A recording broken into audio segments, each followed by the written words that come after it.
We saw Marianne Williamson memes all over the place. Now it seems like the people poking fun at her are starting to take her seriously. What's going on here? You want to be human? Embrace your humanity.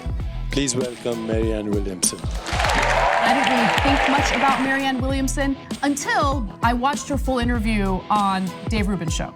She went into deep details on various issues: reparations, corporate control, corporate greed.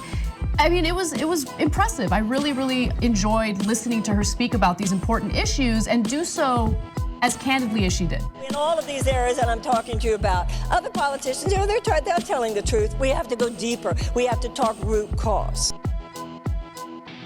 We need to change the bottom line in this country from an economic bottom line to a humanitarian bottom line. We have the best practices, but we fund the actual forces that cause the problem. This is not dangerous to discuss. People are saying I'm crazy and dangerous. I think what's dangerous and a little bit crazy is that we're not discussing it. We don't have a health agenda because there's more money to be made for health insurance companies and big pharmaceutical companies in our being sick than in our being well, and we don't have an agenda for peace because to commit to peace rather than war all the time does not make as much profit for defense contractors. If this doesn't tell you, what does? It is so time for the people to step in now.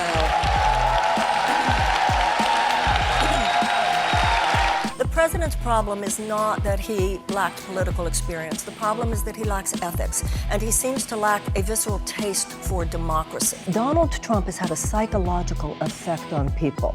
He has had an effect on the human psyche within people that is very dark, and it is not amenable to change by strictly rational argument.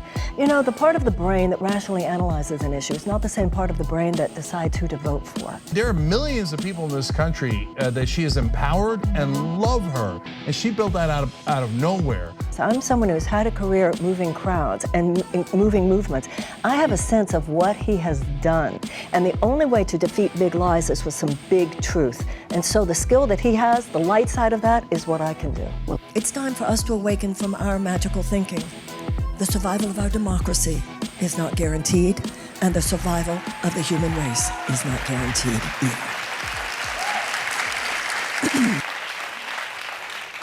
I'll tell you this. You sound a lot more sane when you have more than a minute to speak. Marianne Williamson, everybody. A political qualification today should include political vision. It should include moral certitude. It should include the capacity to move groups of people, large groups of people, towards a common goal, a common vision, a love for democracy, and a love for our world, and a love for our planet.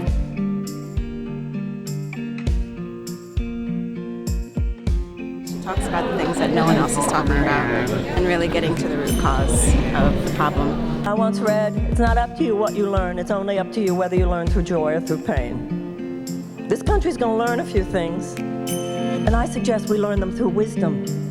We learn them through nobility. We learn them through intelligence.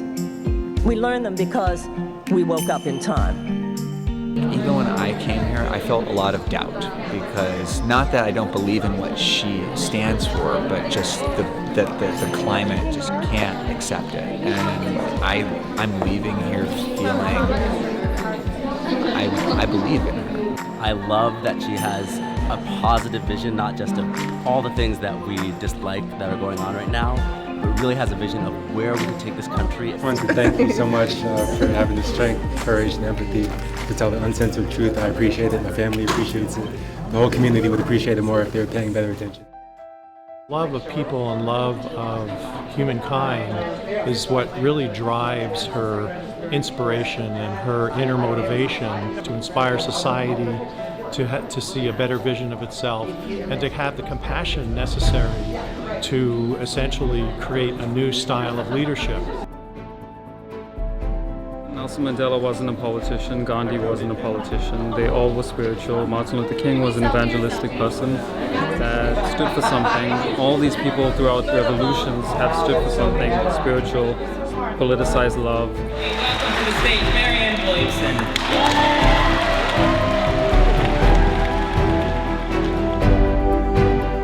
Now harness love. Nothing less than that will turn this ship around. because I believe we must rise up now. This is bigger than, well, I'm going to vote for that person. No, this is so much bigger than that. It's that I am an American. That place has to come up in each and every one of us. We need to be brave. We need to be courageous. We need to be loving. We need to be reverential. We have to love the earth. We have to atone for what we've done to this earth. We have to love each other. We have to atone for what we've done to each other. We have to love our great-great-grandchildren. We have to atone for how irresponsible we have been about them. And as we do that, it's amazing what will happen inside each and every one of us. And where we have been weak, we will find our strength. And where we have been cowardly, we will find our courage. And where we have been constricted in fear, we will be expanded in love. And we will go forth, and we will end this chapter in American history, and we will usher in something exciting, something new, something amazing. And future generations will look back at us and say, it's a mystery in history. Who would have thought it? This generation that seemed to not care about anyone but themselves, all of a sudden at the last minute woke up and remembered, I am not here alone. I am here with a purpose.